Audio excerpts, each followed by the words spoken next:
My mortgage forbearance is about to expire. What do I do?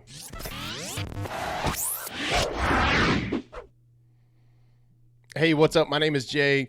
I am the founder of the W2 Capitalist. And in case we haven't met before, my wife and I started investing in real estate as a side hustle in 2014.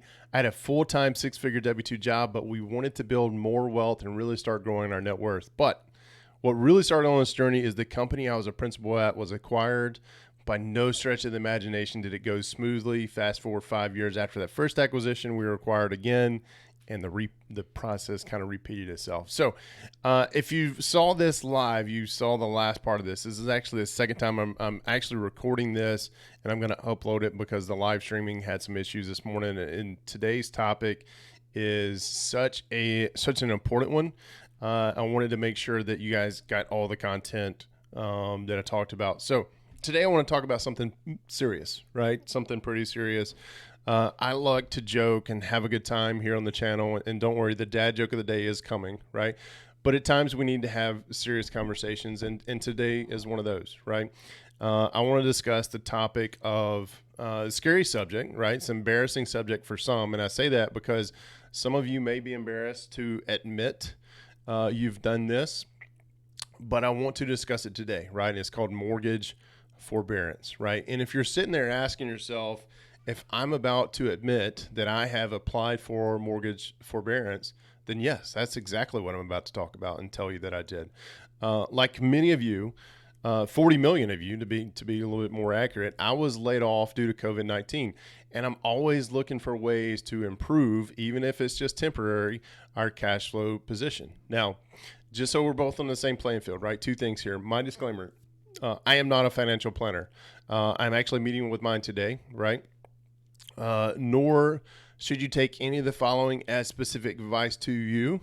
If you're falling on hard times, consult a certified professional, and I am not one, right? Even if you're not falling on hard times, I am under the impression now that you do need a certified professional planner or certified financial planner to help you navigate life. So a few years ago, I engaged for the first time ever a CPA to do my taxes. It has been amazing for me to not have to worry about that and really get some good advice and some direction from him. He's an awesome guy. One of the kids is really excited this morning, if you heard that. The second step that I feel like I need is a financial planner, at least to get some advice. I don't have to take it all, right? But I'm going to hire him for a reason. And I've got that call today. And so full disclosure is I've signed the engagement letter. I think that's what it's called, for them to look at all my financial stuff. We haven't actually engaged with them yet because today that call is what that's about, right? Are we a good fit for one another is what we're gonna find out. So the second thing, right, to make sure we're on the same page today is when I reference forbearance, I'm talking about mortgage forbearance, specifically those related to COVID-19 financial hardships, right? So a quick definition of that is forbearance, right, does not eliminate any debt. It just pushes those payments off to sometime in the future. The structure of that repayment depends on the servicer of your loan. Now, if your loan is backed by the government, right, we're talking about FHA, VA, USDA, Fannie Mae, and Freddie Mac. We got to get an A in there for Freddie Mac. Then you have the right under the CARES Act that was passed earlier this year to request forbearance for 180 days. And then after that 180 days, then you have the right to request an additional 180 days after your initial time period is up. Now, if you have a private money servicer like I do, then your initial offer for forbearance, I'm going to record this like we're doing it live because I did it once already. Anyway, so you're going to hear the kids screaming in the background. Where was I? Your initial offer for forbearance, it's a little bit of a tongue twister, maybe something different, right? Now, our initial offer for forbearance was 90 days. And then they were going to extend it another 90 days if we needed it, right? So here to tell you, I selected both options, right? So we went through our 90 days. Our first initial 90 days ends this Friday, Saturday. It's on the 31st. And then we've already went through the process again to apply and get accepted for forbearance on the second one, right? So the important point here is that if you need assistance or you qualify for assistance, not saying everybody who asked for it actually needs it, but they do qualify for it, right? Then you have options, right? But you want to make sure that you're talking to your mortgage lender to see what options are available to you in your specific situation. Because unless it's a federally backed mortgage, there are no guidelines, right? That have been issued to all banks. Like there's nothing that's been said. All banks have to go through this process. Now, I'm trying not to sneeze. So it appears that the banks are just creating systems for themselves here. So make sure you're talking to your mortgage lender and going through that. Now, if you have to apply or you've applied for forbearance, you are not alone, right? And that's part of why I want to do this video today, is to make sure that it shouldn't be embarrassing for you, right? You did not cause COVID-19. You did not say your employer did not do what he did just because he wanted to, more than likely.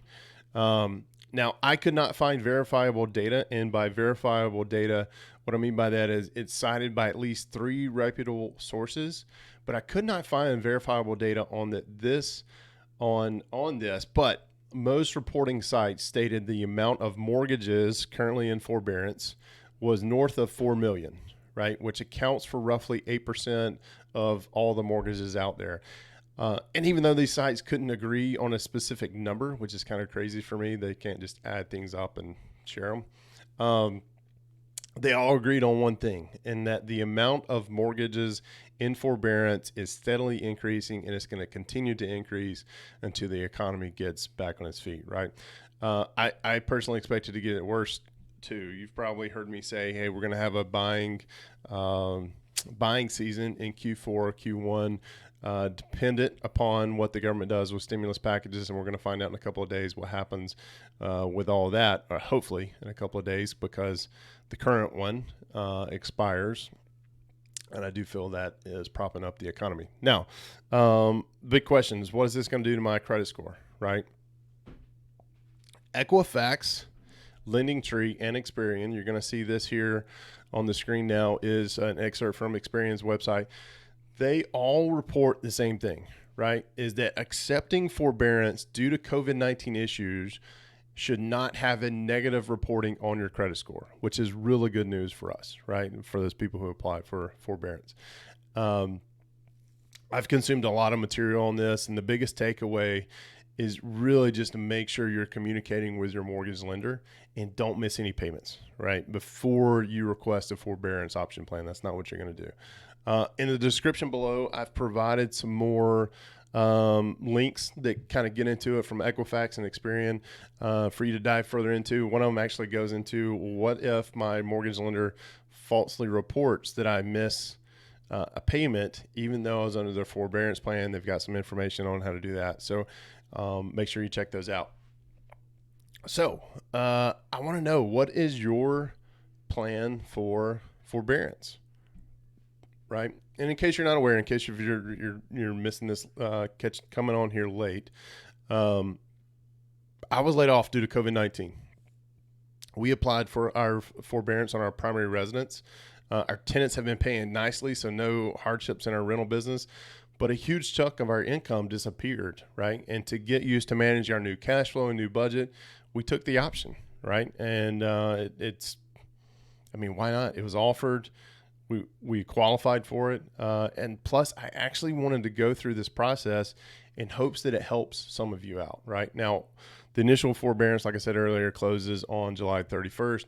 We've already applied and been accepted for that to extend through the end of the year. And so far, and I keep a pretty tight, close watch on my credit score, but so far, credit score hasn't been affected at all. We're still hovering in the high 700s, high 700s, low 800s, and that depends just basically on which credit bureau that you look at, right? But the top 3 that I typically take a look at is TransUnion, EQUIFAX, and EXPERIAN, because those are the main that are going to be used from most lending institutions, right? So I'm curious. I'm curious to know from you, what are you planning with forbearance, right?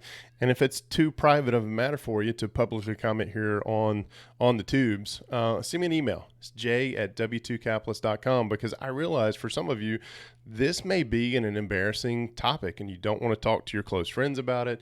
You don't want to talk to your parents about it, or your neighbor. You may just not want to talk about it, and you want some third party to just say, help you, to be a sounding board for you, right? To get it off your chest. So I'm offering that to you. j@w2capitalist.com. Send me an email. We'll schedule a time to talk. Okay. All right. Enough serious talk for today. Let's get to the dad joke. All right. You ready? How do you keep a polar bear from charging? You only accept cash.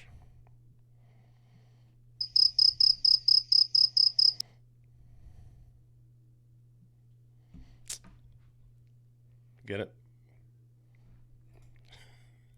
Hey, if you want to receive 25% off the easiest investment property calculator out there, sign up for Deal Check using my affiliate link in the description below and use the promo code W2CAP when you check out. That promo code is what's going to get you that 25% off, right? Now, you can use this calculator for burrs, rentals, flips, multifamily. They just introduced a wholesale, or updated the wholesale section. It's absolutely free to use. To sign up and use, and then you're going to have to start paying when you need to unlock pieces of Deal Check that you really, really need. So for the buy and hold analysis that I do on these multifamilies, it comes out to be about $5 a month. It's a little more than that, but it sounds good for me to say $5 a month. Plus, you get an extra discount. What gets me down to that $5 a month is I get an extra discount because I signed up for a year in advance. So incredible piece of software. Also put a link in the description below for I did a demo for the buy and hold analysis, so you can see that. I'll put a link in the description below for that, for you to see, right? And I will not see you tomorrow, right? Tomorrow is Thursday, which is family day for us. We typically take the morning and go do something fun with the family. We've been going to the beach, doing some beach time, but here recently the weather's kind of sucked. Don't know if we're going to do that, but I'm not going to leave you hanging, right? So tomorrow, same time, I'm releasing the podcast for this week. Is with Annette Talley, and it's titled, "If You're Not Buying Right, You're Buying Dumb." Both Annette and I have both experienced that, and we've talked about it. We talk about it in this episode of the podcast. So that's happening tomorrow, and then I'll be back here live on Friday. Friday's show is a Q&A, right? It's a live Q&A. And so if you have questions, submit them to me in the W2 Capitalist community. I'll post something probably tomorrow afternoon, reminding everybody, hey, tomorrow is a live Q&A session on YouTube. What questions do you have? Make sure you're part of that community. Link is down below, and I will see you then.